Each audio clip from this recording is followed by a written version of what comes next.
Okay, so now we continue with all what belongs to the wife and what belongs to the husband. So, Matthias Eish is up the Mishna. What are we holding? Yeah, we have it? New parent. Okay. What? New parent. I can't hear anything. Wow, you gotta. Yeah. More. Okay, we'll move it up. Okay. What'd you say, David? I'm gonna ask where we're up to. Nothing. Okay, so the Mishnah. Yeah, but Isha, anything that a woman finds, Umaisi Yadea, and anything that's Umaisi Yadea goes Labaila to her husband. For Yerushasa, but if she yashin something, who oichel Paris? She eats the Paris he eats the Paris in her life. Again, so Matthias Isha means she finds anything, and any of her income goes to the husband. That we learned many times. But her Yerusha, which is called Nichse Milug, so then he gets to use the Paris, but the fields belong to her. Bushasa upagma shala.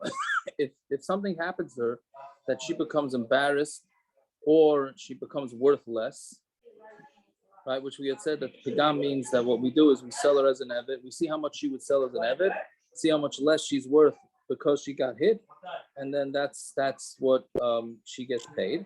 So those two, she gets to keep the money. That does not go to her husband. That's the Tanakama. If the where she was hit is hidden, so then she gets 2/3 of the money and he gets 1/3. But let's say it's in a place in the body where it's part of her, where everybody sees it. Then he gets 2 chalakim and she gets 1. Why? Because he's embarrassed because it's in a part of her body that's revealed to everybody. Right? So he's more embarrassed than her. Yes, that's basically what the Gemara is saying. Yeah, that's the way Rashi. What is it, Rashi? Rashi says, where's the Rashi? Right? Yeah, so it says, Rashi says, it's Mansha Bagoli, right? Shaboisha Shaloi, because the bush is his. She's disgusting to him, and he absorbs that she looks bad, and still he has to stay married to her. So therefore, it's considered more damaging to him. Yes, I don't know. It sounds a little bit strange, but that's what it is. Now, there is an interesting. Now. What's considered mansha begoli, right? If it's on which parts are, meaning it has to be a parts of her body that she's revealed. That's revealed on her, right? Meaning those are the parts of the body that she does not have to keep covered, right? So the Rambam says, bifonea on her face, bitzavara on her neck, biyodea on her hands, bizroyesel, and on her arms. Okay, so now I'm not getting involved with the tznius hak, but I'm saying the neck. So the Rambam saying she gets hit on the neck does not have to be covered.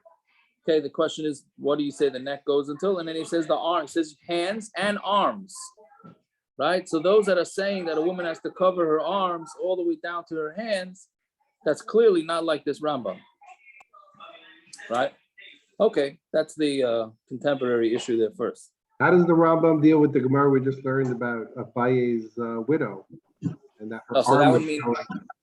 Right, her arm showed a little bit and let out a light. Right, very good. So l'chari, you have to say that's the upper arm, no? You'd have to say that's above the elbow. I don't know how you define the arm more than above the elbow. I don't know, is that called Israya? Is it not called Israya? I don't know. Anyways, okay. Also, we don't know. Maybe You're right. It's it has to be normally covered. Okay, fine. Shaloi yinasan miyad.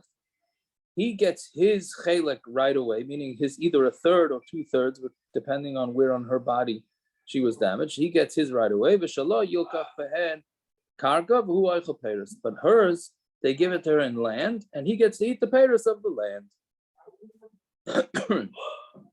That's the way it works. So again, it seems like it seems like they're avoiding giving her money, because then it's going to be she might lose it. I don't know. Either that, or the pshat is because you want to give him the fruits, because he gets to keep the fruits of whatever the properties or whatever belongings that she has. Okay, so again, it's a basic thing in the Mishnah is a machlokes rabbanon, the Tanna Kama Rabbi Yehuda ben Beseira. Tanna Kama says when she gets damaged, it all goes to her. Rabbi Yehuda ben Beseira says that when it depends where on the body. If it's a hidden part of the body, he's less embarrassed, so therefore he only gets a third. But if it's on a part of the body that's revealed, so even though l'chayri David, you're right, she is embarrassed, but he's got more busha for two reasons. One, he's more embarrassed from others, and also he has to tolerate it, so he deserves more money. Okay. So the Gemara asks, "My Kamash Milan, what is the Mishnah teaching us? The first 5 words that it says that her belongings go to the husband and her earnings go to the husband. We learned that a few times. My Kamash Milan, Tanina, we learned that a father is zayche in his daughter's kedushin bekesef b'shtar b'biyah. Zaka b'mitziyasa, he's zayche in her mitzias. He is also, the father is also mataneder. Makabel is kita. He also can accept a get.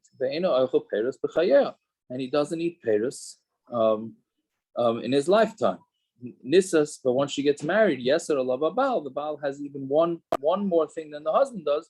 That he eats the peiros in her life, right? So you see clearly that the husband does keep the ma'asiyah there. So why does the Mishnah have to teach this? So the Gemara answers, you need to. The reason why the Mishnah starts with that is because it's like a hakatama to busha and pagama, right? And that's a plug to the Rabbi Yehuda ben Beseira v'Rabbanan to tell us that it's a machlokes Rabbi Yehuda ben Beseira v'Rabbanan. Meaning, really, we don't need to teach the first few lines in the Mishnah, because we know that the husband gets to keep whatever she finds, right? It's just and her earnings. It's just we wanted to introduce it as busha and pagam that he doesn't keep. So we wanted to first tell you what he does keep. Fine. Okay. So Tani Tanaka made the Rava. So this that our Mishnah says that the husband gets to keep what the Isha has is actually a machlokes. The Tanakama says the Metzias Isha goes to her. Rabbi Akiva says it goes to the husband. So Amalei Hashta. So they said back to Rabbi Akiva, right? Hashta Uma Hadafa. Right. So if Hadafa, meaning the wife earns money, the basic amount, right? And then she has extra money. So Ma Hadafa, the extra money on Talmud Aleph now, the Maisi Yodehi, that we consider it Maisi Yodeh, right? Because it's her earnings, but it's extra of what she didn't have to earn, let's say her overtime. And Omer Rabbi Akiva la'atzma, Mitziyasa, like Kol Shekain, Rabbi Akiva says that it goes to herself, meaning her basic earnings goes to her husband. Her bonus earnings stays by her. So if he holds that her bonus earnings stays by her, Mitziyasa, like Kol Shekain. So finding a Mitziyah on the street is bonus. Why should that go to the husband? Meaning, if Rabbi Akiva holds that the extra money she earns doesn't go to the husband, so the Mitzvah for sure shouldn't.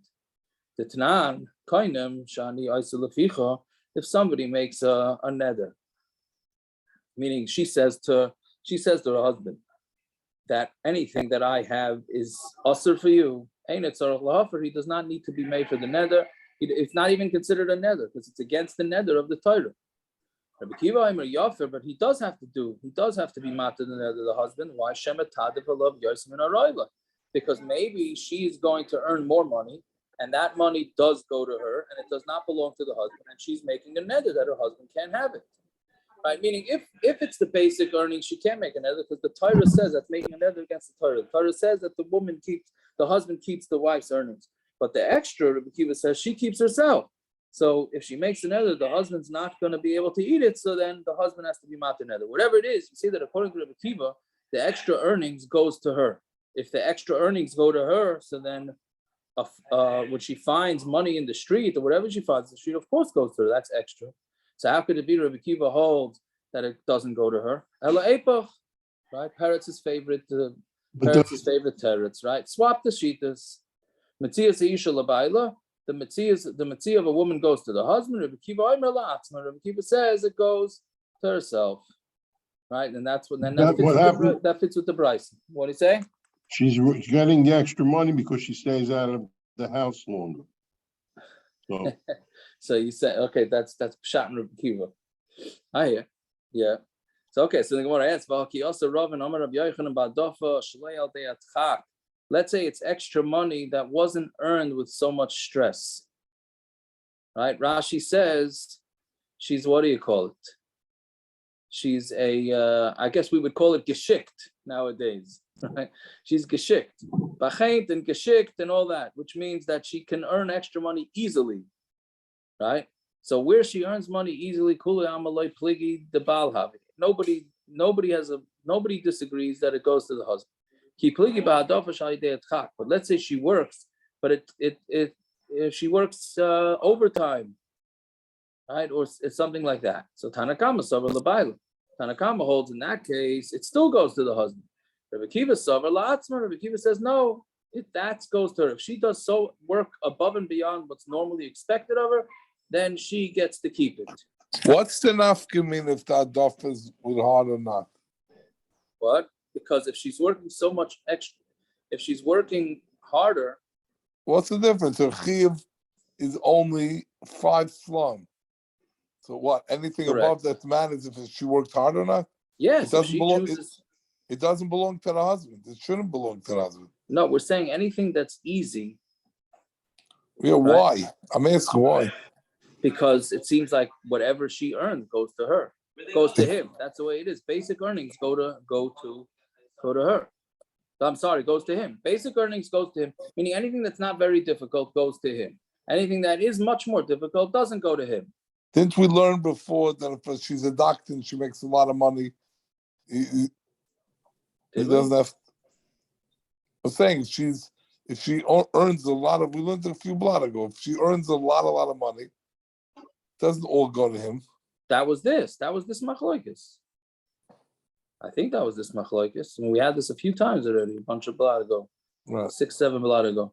That's exactly this machlokes. But now the Gemara is limiting the machlokes to where she has to work harder. Right? That's what the Gemara is limiting the machlokes to. Whatever it is, the Gemara's kasha is what is a mitzia?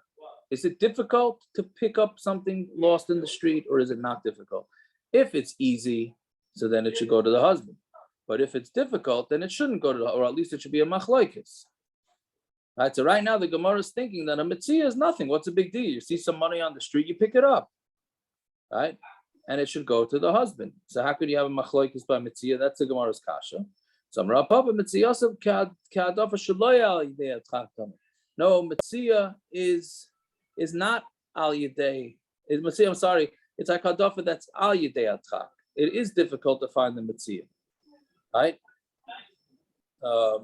Meaning because you have to look.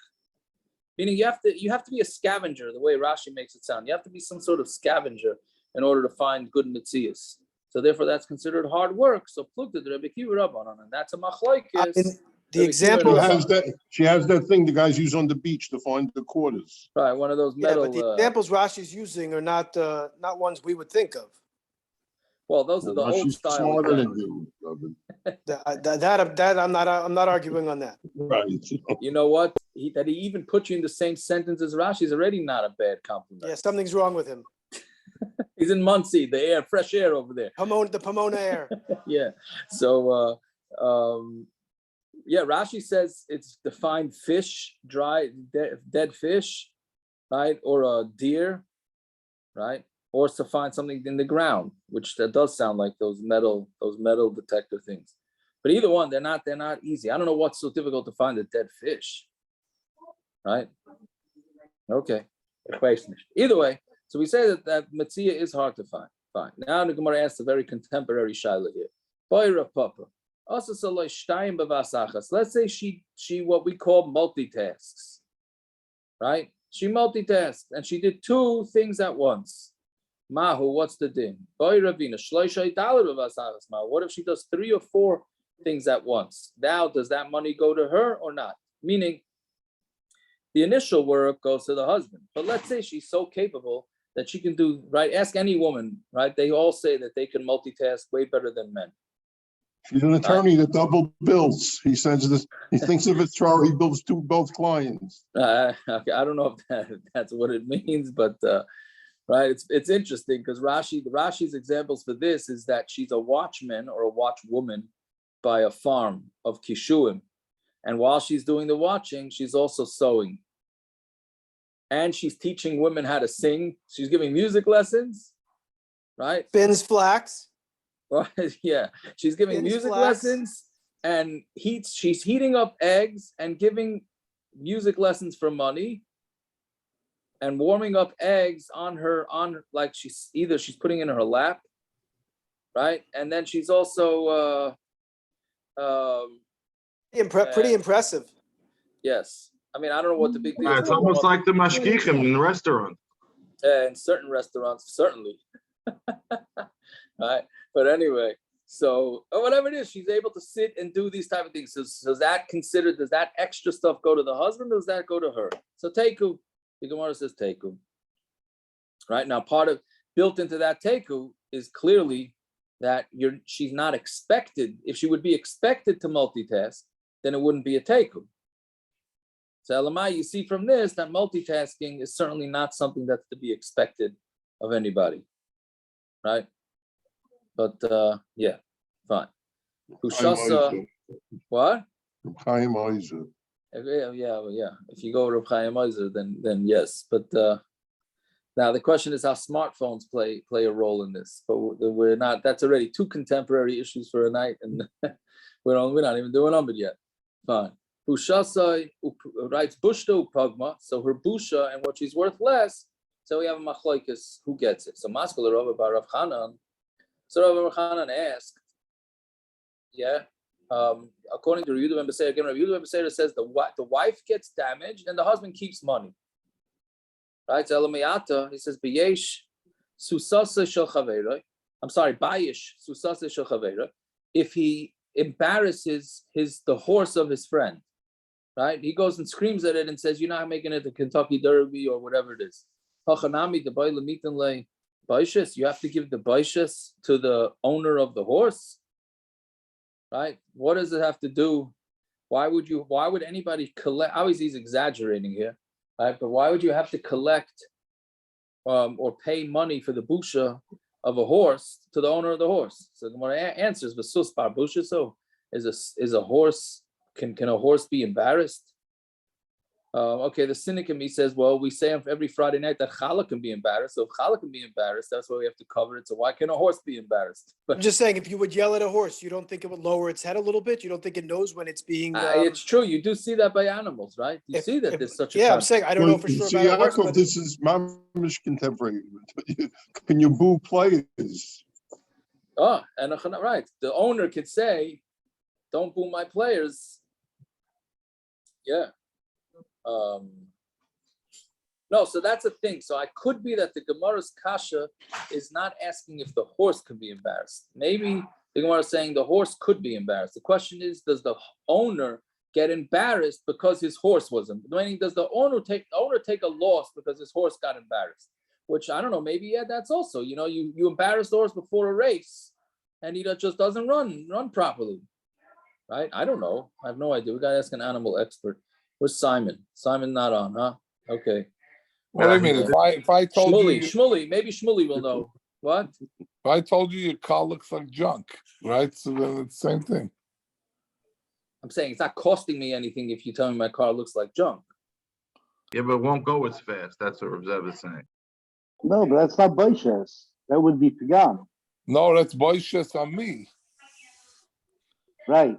You're saying my car looks like junk. My horse, which is the mode of transportation, is that what's happening here? I don't know, but I don't know how that busha will directly. I don't know how that busha will directly. So So what? How do you understand the maskif, the kasha? That the owner is not getting. There's no. Why would an owner get embarrassed from? The Gemara is asking, what does an owner get embarrassed from a horse? If you embarrass this horse, does it cost the owner anything? Meaning, What's the kasha? And the extension of that is because a guy's wife gets embarrassed, therefore he gets to collect money. His wife is Well, what do you compare a wife to a horse? No. Saying his wife is different than his car. His wife is different than a car. If we take out the why are you, Zev? We just take that quote and say, compare your wife to a horse. We can get you on that one. But anyway, you can do a lot of things. The point of it is that what does embusha of one person have to do with the other person? People are good, but I'm saying, listen, I can see someone getting embarrassed, someone being bothered if someone embarrasses a horse. It's the people can like their horses. You never get embarrassed by people kids or something. You get embarrassed. embarrassed. There's no damage. The Gemara is saying there's no damage to you. What kind of damage are you getting because your horse or your wife was embarrassed? Yes, you're upset at the guy because the guy embarrassed your wife. What kind of That's damage very you nice, have but what by kind any of loss? What kind of damage by any baishas? Baishas, you're no, embarrassed. the wife can have baishas. It's not necessarily going to have pigam, but she'll have baishas. No. So Gemara doesn't. Oh, that's going to be ultimately that's going to be a maskonas of Gemara. Right now, the Gemara is not thinking that. I don't understand that. Okay. The Gemara is not thinking of the Gemara is not thinking now ishta gegufa. Right now, the Gemara is just thinking how can A collect on busha for B. Well, if Yehuda ben Beseira is not mashma, then it's because of Ishtik Gufay. We already established that. It's a third and 2/3 of this and that. We already established in the Mishna that there's such a thing. As what? That there's baishas on your wife. There is for the wife, according to the Tanakama. I missed that. What? According to the Tanakama, and a Hanami, the husband doesn't collect busha. What does that have to do with him? She gets the busha. The Mishnah says he gets a third and 2/3. No, that's only Yehuda ben Beseira. Tanakama holds not. Tanakama holds that she gets it straight. That's exactly the machlokes. So the maskif is what? The maskif is a kasha of Yehuda ben Beseira's shita. According to Yehuda ben Beseira, how can A collect on busha for B? That's all. So the Gemara, why the Gemara decides to bring a horse into it, I guess for emphasis. But then the Gemara answers, Sus bar boishasum. Then the Gemara continues. Let's see how the next Gemara, maybe it gets a little clearer. Ella, what are we going to compare it to? Rekek, rokak, big doishal chaverim. Somebody spits on on his friend's beged. Ochanami, the boy lumisan boishas. You have to give boishas, right, to the other person. Now the Gemara's assumption is that it is embarrassing if you do spit onto somebody's clothing. I can't say I understand that either. What's the big busha? Somebody spits on my clothing? I mean, I guess to walk around with the spit, but other than that, I don't see the big busha, but clearly it's some sort of busha. So too, the other guy has to collect. You're going to say yes, but now we learned in a Mishnah, if a guy spits at his friend, right? And the spit reached the guy who para roisha isha.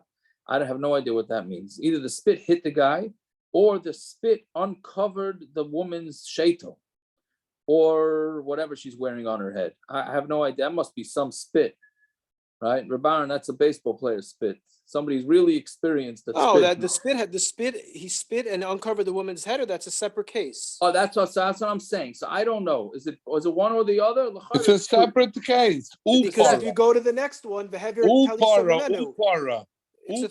a separate case. So and not vi. Right. Right. Okay, good. No, I'm just saying. If you read it, when I read it, I was like, 1 second, he's spitting. That must be some breath of, what do you call it? That he's spitting. He's knocking off the woman's head covering. That's a strong loogie. It's a strong loogie. Chewing tobacco. Chewing, right. Remember, Yaakov, I don't know who's before. There was Rocky Bridges. You know such a player? I heard the name. So if you see a picture of him, he had this big wad of something in his cheek all the time. Okay, so that guy maybe can knock off a head covering. Okay, whatever it is, but it's not vi, it's u, right? So rekek v'giya b'haroik. If he spit and it hit somebody, upara roisha isha, and or I'm sorry, it takes off, or he took off a woman's head covering. Vehever talisim imenu. This is again here. It's okay, and it's not vu, it's ve. Okay, but anyways, you take off the talis from him. Yeah, chayiv litin like meaning you got him undressed. Chayiv litin like arba mea zuz. You got to give him 400 zuz. That's how embarrassing it is, right? But that's only if the spit got onto the person's body. But if it got onto his clothing, then it's potter, right? So what do you see? That spitting on clothing is not a problem. Yeah. So what's going on? So the Gemara answers the big doy less lazilosa. When you spit onto somebody's clothing, that's not a what do you call it? A busha.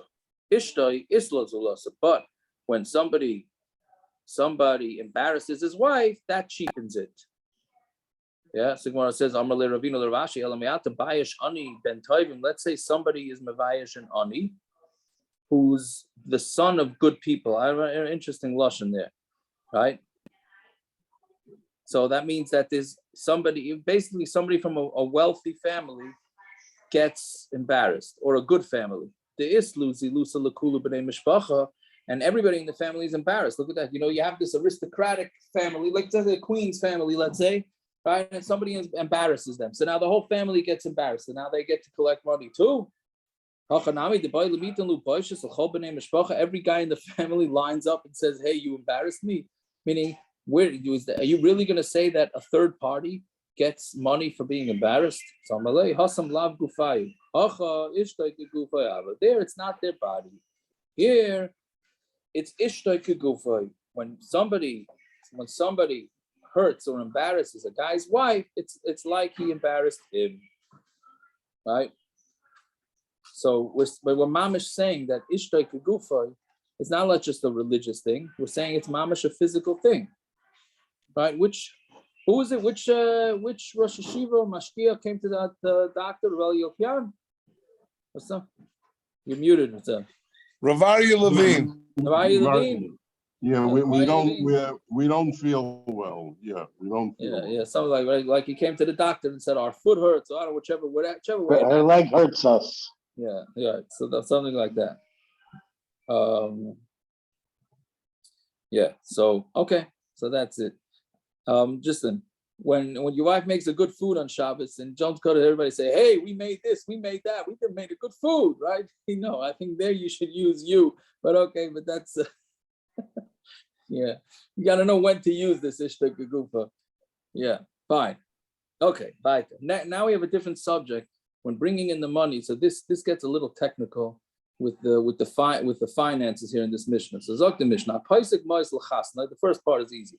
If a guy gives money for his son-in-law, meaning what do you call it, a nadin, umeis chasna, and then his son-in-law died. Yeah, so now she needs yibum. So Amr Chachamim, Yachal hu sheyamar la'achicha, he could say, he could say la'achicha yisirot alite. I wanted to give to your brother. Your brother I liked, so I made him a good nadin. I said I'm gonna give him $1 million. You l'cha iyav shilitin, I don't like you. So just because you're marrying my daughter because you have to do yibum, that doesn't mean I have to give you the dowry money. I don't have to give you the nadin money because I promised it to your brother, not to you. Right? Okay, we'll see more about that in the Gemara. Then the Gemara goes through. Does it automatically go back to him once the son dies? His son-in-law dies? I don't think he even ever gave it. Right? They only were engaged. I don't think they were married in this case. Once they were married, the brother keeps it. Where does it say he's not married? No, it doesn't say. I'm just assuming that that's the case. He gave it to his son-in-law. That means they are married. Paisik money. He promised it. He didn't. The way article translated, one pledges. Pledges doesn't mean you gave it. Right, but once you pledged it, I'm assuming if you had to do nisuin, you had chuppah already. then he would be meshubed to give it to that brother, and that's it, right? No, the shibud is his son-in-law, not Right. his. Then he died, and he died. So then it goes back to him. It's like nichsei malug. No, it's not. Nichsei malug is the other way around. Nichsei malug is what she brings into the marriage. What he was promised. What's she? The daughter brings in is what her father gave her, right? No, this is not ksuba money. This is not ksuba money. As far as I know, this is not ksuba. This is in addition to the ksuba.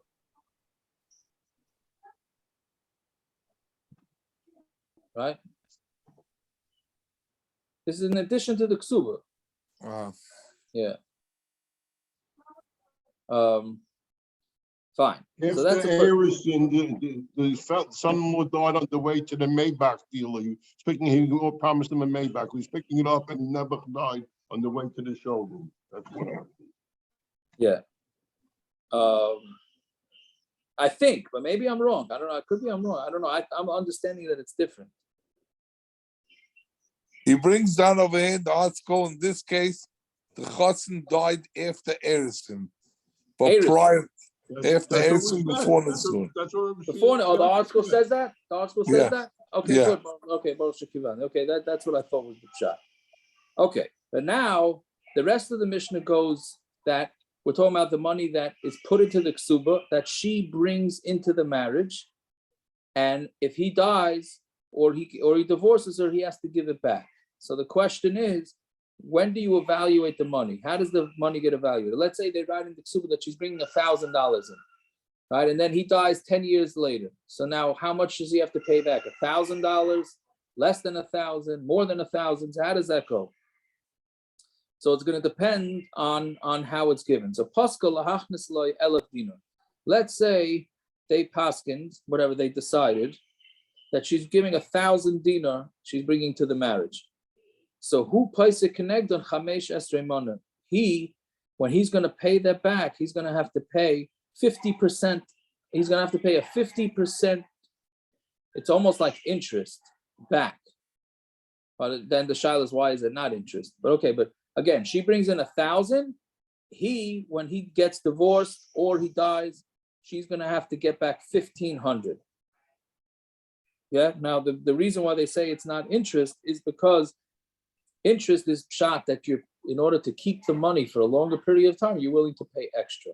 That's not what's going on here. He's allowed to use this money. So as a payment for using this money, it goes to him. He pays back. Well, could it be a business deal? He's giving it to him for business, so he's a shutaf. It's sort of, yeah. It's like a business deal. Not much a business deal. It's an early termination penalty, and the clause in the contract. I guess, right. Yeah, you would have to say, I guess, something along those lines. But again, well, he's giving her $10,000 in order. Who's he? She's coming into the chasana. Let's keep with the Mishna's example. 1,000 dinar. 1,000. Yeah. When he dies or he gets divorced, he has to pay her back 50% premium, 1,500. For what reason? Because since he had the ability to use this money for business, therefore he has to pay for that schus of being able to use the money.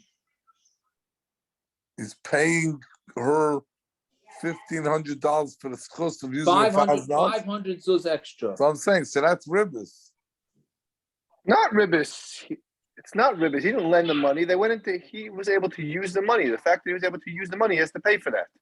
So if I take 1,000 dinar from Liner, right, and I pay you back 1,500, it's not ribbis? No, not if I gave it to. If I lent you the money, it's ribbis. That would be ribbis. That would be borrowing money. So what happened? Borrowing her money here. What's happening here? If I gave you money to go into a deal, to the joint venture of marriage, but it still belongs to her. If you were buying a building and I gave you money to go into the building, I can make money off that. It's the same thing over here. They're not buying karka. They're not buying karka. They're not doing anything here. He could do whatever he wants. It's his money. When they get married, he could take that money and invest it. In order to have that right, he has to pay for that right. So pay for the right of spending Liner's money. Right. Correct. I give you access to my bank account, but I'm not lending you the money. I'm giving you access to my bank account. I'm telling you, you have a schus. If you want to have a good deal, you can use my money, but I get money for it. I'm not lending you the money. If I use your line of credit to buy a building, Okay, well, it's a whole different hack. It's a different thing. No, you could. It's basically the way the Mefarshim say it is that this guy is not. He can be married to her for 100 years. He's still paying her back the original 500. And if he decides to marry her for a half a minute, he still has to pay her back 500. So the interest is not tied into the loan. He's not paying it back because he had the loan. It's just that's the sort of knas that he has to pay in order to be able to use his wife's money. I'm not saying the word knas. The person don't use knas. I'm saying then the what word is he knas. paying back now? I'm just trying to understand. What is he paying He's back? paying back because that's the cost of doing business. That's what it is. They went into business. He He went into business with his wife. Yes, exactly. After all these blocks, you don't think they looked at marriage like a business? It sure looks like it to me. I don't see 1 ounce of romance in this whole thing. Right? Okay. That's anyways. Weiter. Yeah, we get it gets even more complicated. Yeah. Ukeneged hashum. Let's say they bring in cash. That first case is if she brought in cash. Let's say she brings in stuff that has to be evaluated. Let's say she brings in candlesticks or clothing or whatever it is she brings in. So who paisik pachas chaimish? When he's going to have to pay that back, he pays back 1/5 less. Because let's say she brings in jewelry worth $1,000, then in all probability over the years, it's either going to get worn out or it's going to decrease in value, et cetera, et cetera. So he knocks off a 50. He only has to pay back Like they go up in value. We know these things go up. Watches go up. Right, silver keeps on going up. So I don't know. So I don't know exactly how we look at it like that. Doesn't it depend on where the evaluation was made? If it was made at the wedding, or if it was made. Well, so that's gonna be the next line. Okay, good. So that's very good, doctor. So that's gonna be. So I think it's depreciation. No, it's not really so much depreciation here. It's more wear and tear. I think wear and tear more than depreciation. Right. So, anyways, so who pays the pachas chaimish? Shum. Then, but if it was taka evaluated at a mana. B'shava mana, and it is worth a mana, right? Meaning the whole evaluation happened at the time of the wedding. That's what the doctor was saying. So ein lo ella mana. Then he only gets a mana because the evaluation was straight up. Right? Now, how come he doesn't need to add a 5th or to subtract a 5th? Because So it's the Rashi has a whole calculation here.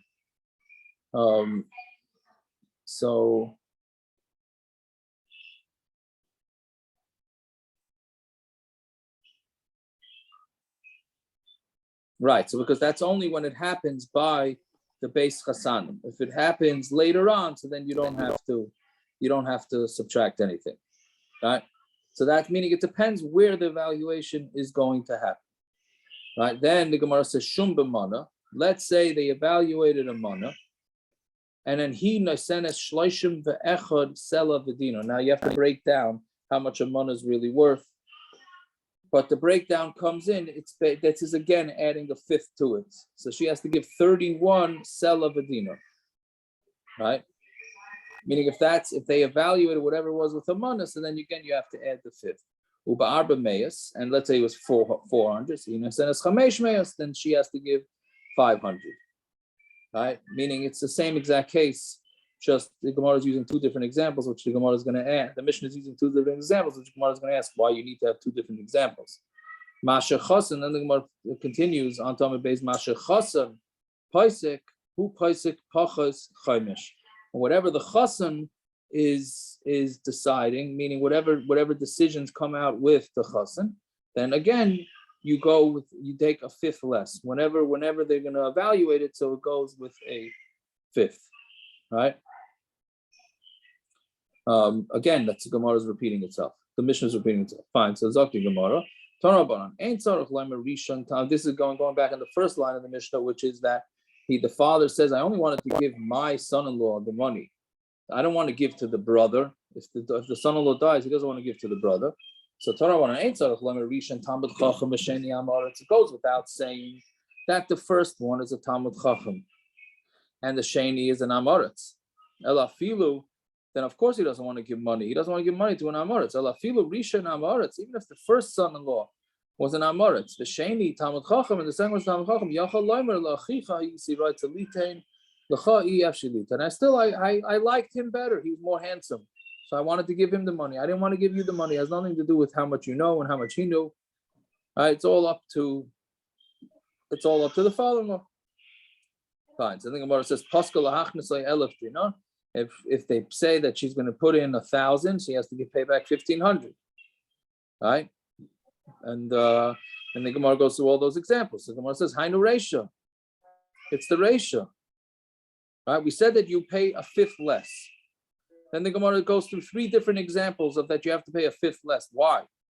So the Gemara answers, Tana Shuma Rabba. The Gemara wanted to go through a large evaluation, like something that's a lot, which was the 400, first of all, the 1,000, right? The Katani Shuma Zuta, and then it went with the small amount, which is a mana, and Tana Shuma Didei, and then it said a Shuma has to do with something that he got evaluated, the Katani Shuma Dida, and then it goes with what she got evaluated, right? So basically in all scenarios, the Gemara is saying, then you're going to subtract a fifth, except for that one scenario where it gets all evaluated by the chasana.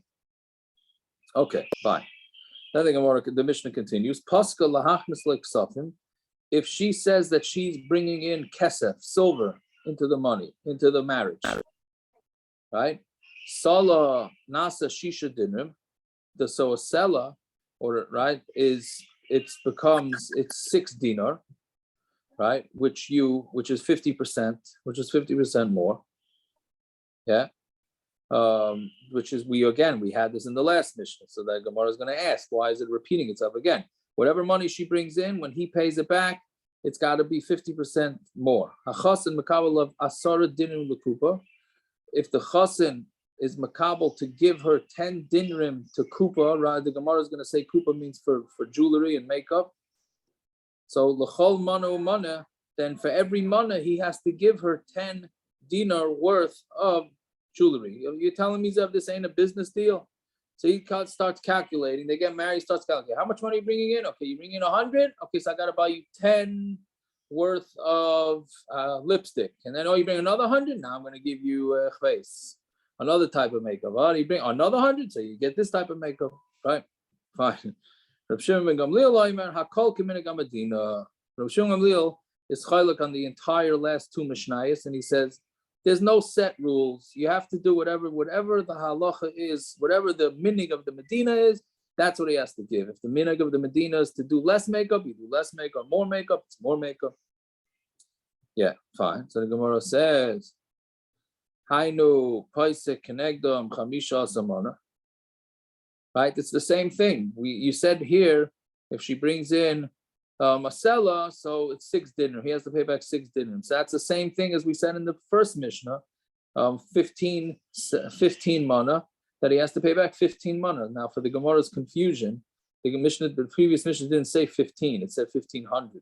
So it means 1,500. But in case it wasn't confusing enough with all these numbers, the Gemara decides to call 1,500 15. Right, took out the zeros. Anyways, so why does the Mishnah seem to be saying the same thing? Tana iska rabba, the Tana iska zuta. It's talking about large. Iska means large deals, and you have small deals.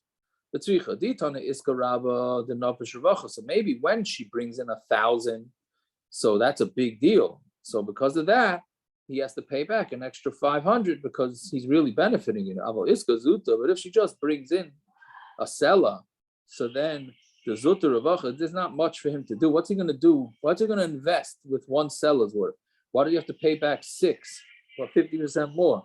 Same Malay. So you would think, okay, maybe he doesn't have to pay back 50% more because he's not really benefiting. So tzricha, that's what we need these cases. Yashmin and Iska Zuta. Maybe you're going to say a small amount, the Zuta, it's a unit. Because when you want to invest a small amount of money, it's not very difficult to do it. You'll just put into a bank account that's earning 0.5% interest in Zygazon. You don't care. Aval Iska Rabba, the Nafesh Yuni, but the Iska Rabba, he's got this money from his wife. He's got to make sure that he takes care of it, and it's got to grow that nest egg. So maybe because as his payment for watching this money, maybe he doesn't have to pay back so much. So tzricha, that's why you need both cases, that you always have to pay back a lot. Fine. Hachasan, makabel of asara dinar lekupa. So the chasan has to be makabel on itself 10 dinar of for kupa. What is my kupa? The Gemara says, what is kupa? Amar Rav Ashi, kupa shop samim. It means kupa of the samim of like perfumes and these type of things. Right? Again, just because it's Motzei Shabbos, I'm just going to throw it out there because it happens every time in Havdalah. Right? You know where I'm going with this one? It's when you make Havdalah, the bracha is Bayre Mine Visamim. The word is Bisamim. But when you add it to the word Mine, it turns the word from a bays to a vase. It's Bayre Mine Visamim. The Gans Klal Yisrael doesn't do this. I haven't seen a siddur yet. If you look at the spelling of in the Bayre Mine Bisamim, that spells it with a vase. It's all with a vase, right? I have no idea why it changes it, but the Bali Diktuk all say, yeah, push it. I was like, okay. So the Siddurim have it right or they have it wrong? The Siddurim have it right. Every siddur has it right that I've ever looked at. Bore mine visamim? Visamim, yes. Even though the word is bisamim, when you I guess add we're all in it trouble. I once texted it out. Should I text it out tonight? Why not? Oh, you texted about the Shulchan Khan. That I do. That's another one that people make say, because in the Chumash it says kan tzipor, right? Ki yikre kan tzipor. So everybody thinks it's shiluach hakan. No, the word is shiluach hakain. When you add the word kain to another word afterwards, it turns from a k to a ka. I say we do it. We have a diktuk chabur going. So it's with a vase or a vase. The bracha. It's the word. The word is bisamim. Vase. I just looked at it. Yes. Oh boy. The word is bisamim with a base, right? But when in Havdalah, when anytime you're using the word bisamim with a word before it, I think that ends with a yud. I don't know. I sound like I know what I'm talking about. I don't know what I'm talking about. I am just parroting this, right? That when it's the word bisamim is connected to a word before it, it changes it from a base to a vase. So the proper bracha by bisamim by Havdalah is bayre mine visamim. How come I never heard it from anybody? I know, because nobody does it. My son Shalom did it last week. He says, "Hi, you see, I said it. Yeah. Okay, I guess I'll tweet it out again. I'm pretty sure I once. Have you never heard Havdalah by your uncle? I bet he says it right. It could be. We say Esev B'Sadcha, but the Syrians say Eseb, and if you look in the Shulchan Aruch, it says you should pause between the two. So we do a lot of things differently than. Yeah, but I'm saying, what I'm saying is that I don't know if that's a comparison, but every siddur says visamim. That's just the way it is. Anyways, well, give the Mishnah Berurah that the last time I looked at a siddur for Havdalah. I'm very confused, Jack. Didn't you just say it's visamim and every siddur says visamim? Right. I'm saying every siddur has it right. It's bayre mine Has it right. visamim. I don't know when the last time I looked at a siddur for Havdalah. Right. Visamim. Yes. It's yes, bayre not mine visamim. visamim. No duggage in the base. Yeah, but when you're telling somebody in the house, can somebody please bring the bisamim, then it's bisamim. Somebody please bring the bisamim, then if you say please bring the bisamim, then you're wrong. The word is bisamim. It's only when you add it to a word before it changes to a vid. That's all. All right. Well, what other ones are like this? I mean, I guess there's a bunch. I told you this is my limited knowledge of. That's my full knowledge of Hilchos Diktuk. Is Shiluach Hakain and Bayre Mine Bisamim. That's it. You got all my knowledge now. Anyways, okay, so it's Kupa Shell. So the question is here: is it Bisamim or Visamim? Kupa Shell, Bisamim or Visamim? This bisamim. This is big because it's not a yud. It's the general because it's the general concept of bisamim. It's not specific. When you're making the bracha, you're making it unspecific. Where you made this. Okay, I will give you the floor to explain that one, but later. Okay. Anyways. All my lines, yeah. All right. So Amar Rav Ashi, Lo Nemru Dvarim Halalu Ela B'Yerushalayim. A fascinating thing. This that he's supposed to buy her the Bisamim, that's only in Yerushalayim, right? Because women got dressed up in Yerushalayim. I guess Bnei Brak you don't have to do this, right? Bnei Brak and Five towns? 5 towns. No, I think 5 towns you'd have to. Yeah, fine. Boy Ravashi. So Ravashi had a shayla. B'mana hanishayim or b'mana hamiskabel. So we just got finished learning 2 Mishnayos about how you have to evaluate the money. Do you do it? Do you subtract the 5th? Do you not? So we said for every 100, he has to buy her 10 of perfume, right? So now, do you go with the original evaluation or do you go with the evaluation minus the 5th? So boy Ravashi, b'mana hanishayim or b'mana hamiskabel? Is it the way it was established, right? Meaning originally, or the way it's going to be accepted. So if you say it's the way that it's going to be given or accepted, Yom Rishon, I call Yom B'Yom. So does he have to pay every day? He's got to buy her new makeup, jewelry, whatever it is, not jewelry, Bisamim. It's just the first day or every day of the marriage. If you say it's every day, Shabbos Rishayna, is it the first week? I call Shabbos or Shabbos. Is this every week? I call Shabbos or Shabbos. And if you say it's every week, Chaydish Rishon, I call Chaydish. Is this every month, or it's I call Chaydish or Chaydish, or is it every single month? I call Chaydish or Chaydish. Shana Rishayna, is this all during Shana Rishayna? That's what he has to buy her. I call Shana V'Shana, or every year, right? So Gemara says Teiku. We don't know. We don't know exactly when he evaluates this. So this Gemara is the origin of the man buying flowers for his wife every Shabbos. I guess. For the rest of his life. Yeah, maybe. But I mean, there's a bigger kasha. It's Teiku. Right, but there's a bigger kasha. If he's doing this every day, he's going to run out of money. Right? You're saying, the Mishnah says for every 100, he's got to pay 10. And then the Gemara is asking a question. Well, is this every day, every week, every month? So the Gemara is going imtim tzalem. I mean, what this money's going to run out? I thought it means he has to make it last. How often? So that's what you have to say. So that's what you have to say. That it doesn't mean it means up until 10. But the question is, how often does he have to give it? What, the whole 10? Yeah. No, not the whole 10. If he gives Take 100 from that 10 and buys her enough perfume for a day, that's not much. Does that every day. That's he what runs out. Right. Well, every day for a week, every day for a month, every day for a year. That's no. At the end, no. Meaning, how often does he have to buy it for her? He just has to buy it. Well, the Gemara is saying Teiku, so we don't know exactly how often he has to buy it for her. But he doesn't have to give more than 10. What's the shara? Does he have to give from that 10 every day, every week, every month? Correct. Yeah.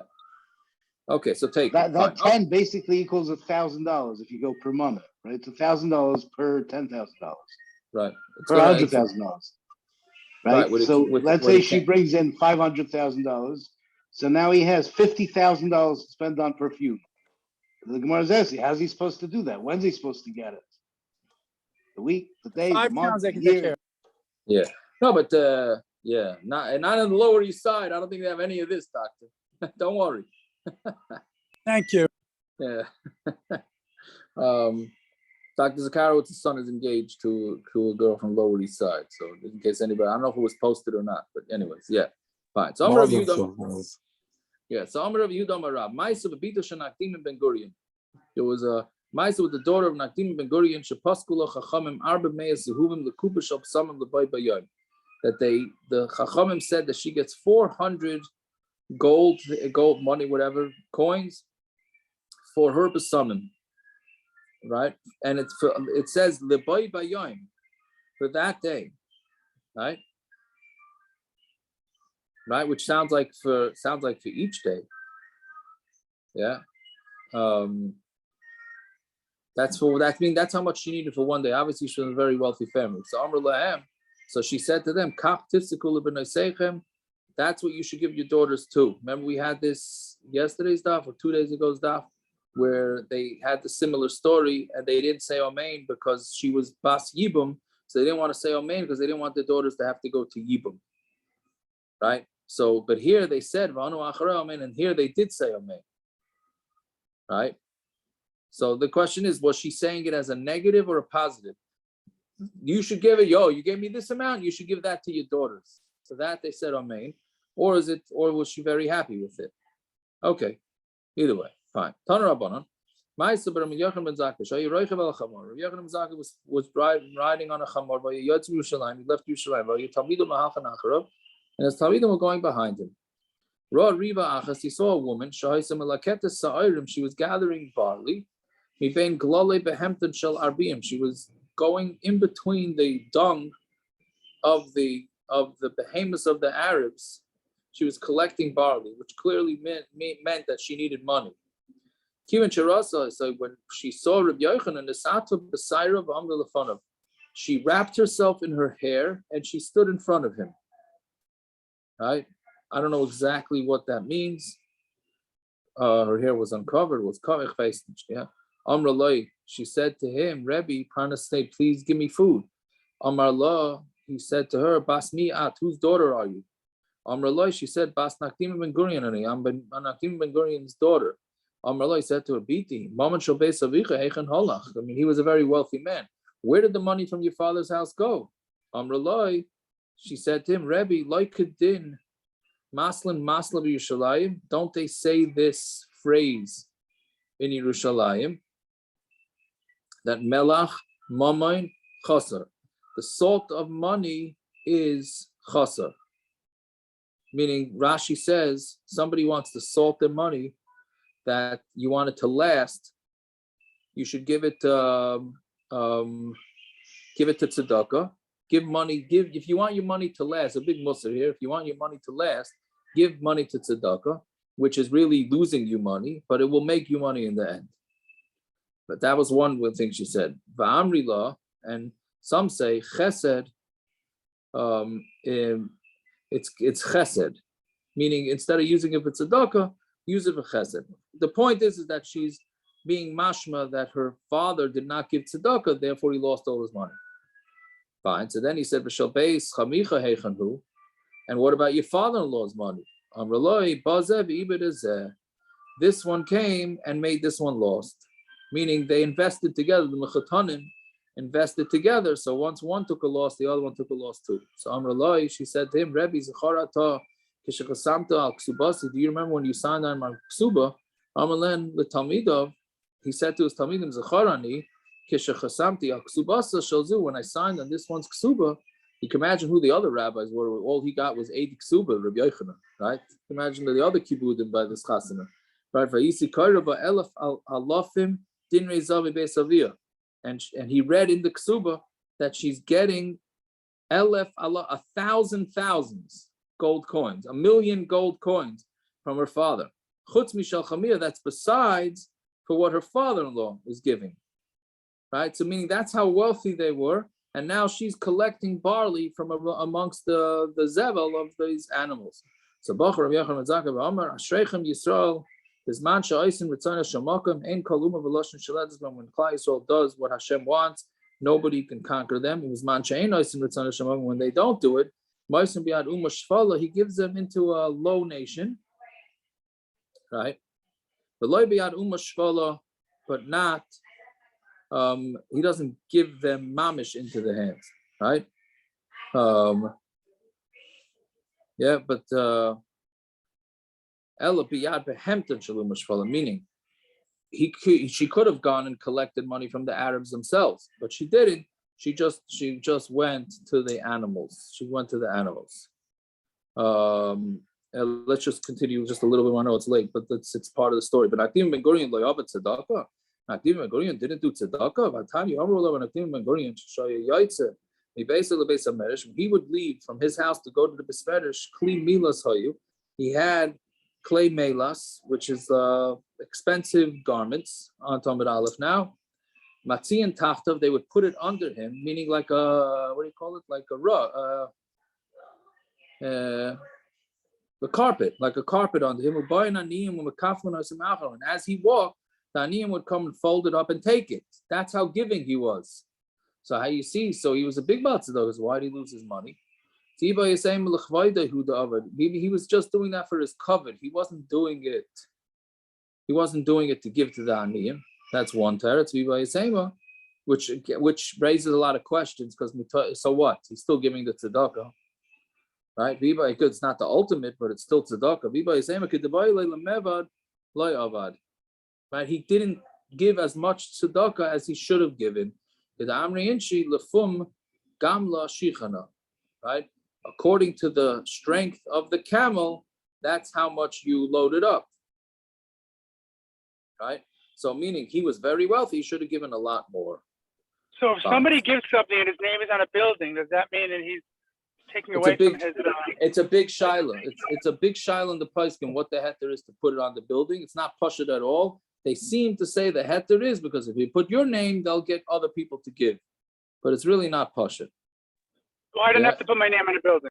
Yeah. That's why your name's not on any buildings, doctor. We understand. It's good. That's another reason. So Tanya, Yomer Rabbi Tzadok, Erev in Nechama, I should see a Nechama, right? That I didn't see her taking barley from inside the hoofs of the horses in Akko. And I called on her, seeing somebody from such a wealthy family having to collect money like that. If I didn't know to see, meaning if you don't know, the pretty woman, go out and look at the feet of the sheep and what do you call it? And graze the goats. Al tikri gidasayach ella gviyasayach. You're meaning them, they themselves, right? Meaning he's saying that that's what the pasuk, that seems to be. She seems to be what the pasuk was saying, that somebody has to go out, somebody so wealthy has to go out and look for food amongst the feet of animals. Okay, fine, we'll stop there.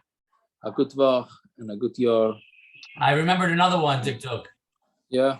In Shemon Esrei, Baal Gavuros. People say Baal Gavuros, the opposite. Right, that's true. It's literally the opposite meaning. Right, if you say Baal Gavuros, it means it's he's not without strong. Gavuros instead of Baal Gavuros. Yeah. Correct. Yeah. Well, that's the same one in Maidim.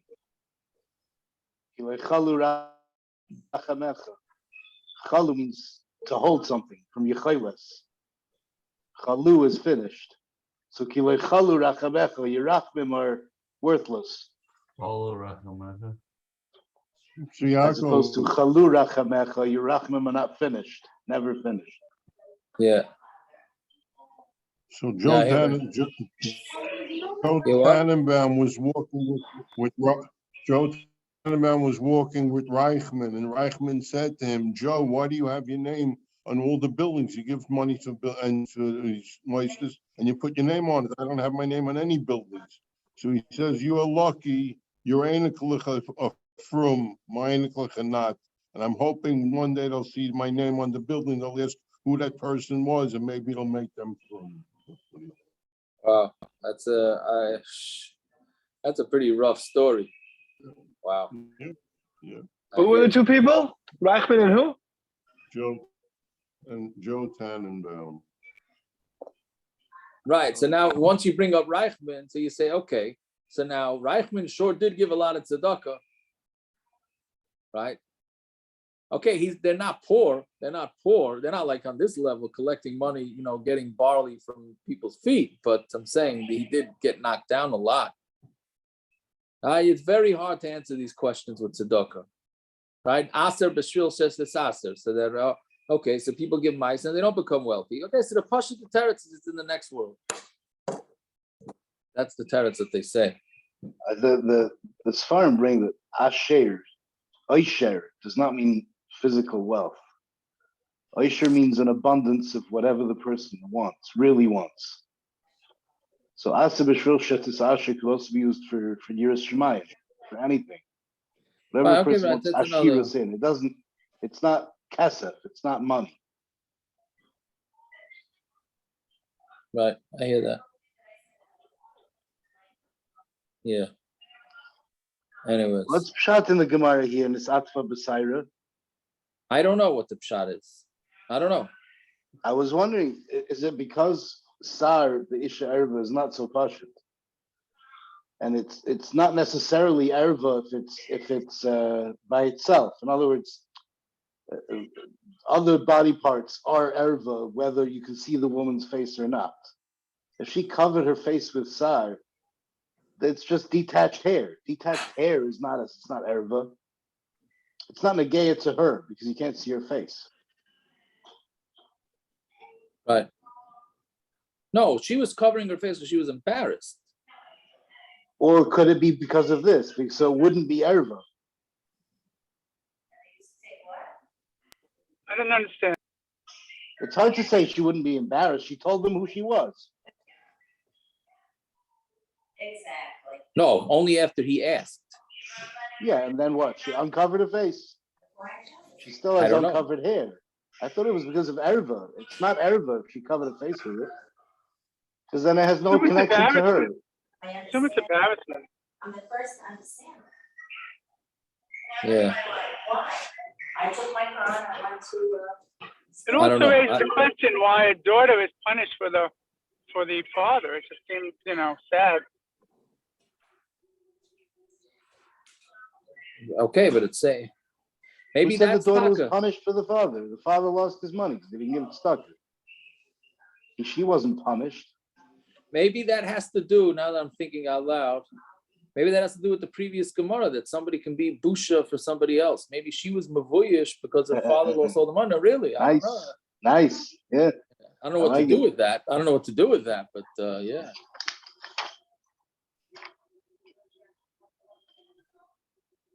Yeah. Anyways. It's a serious thing that people who have kind of means that if they're very miserly in what they give, this could be a tremendous punishment for them and their family. Yeah, it's true. Right. Which means a lot of us. Correct.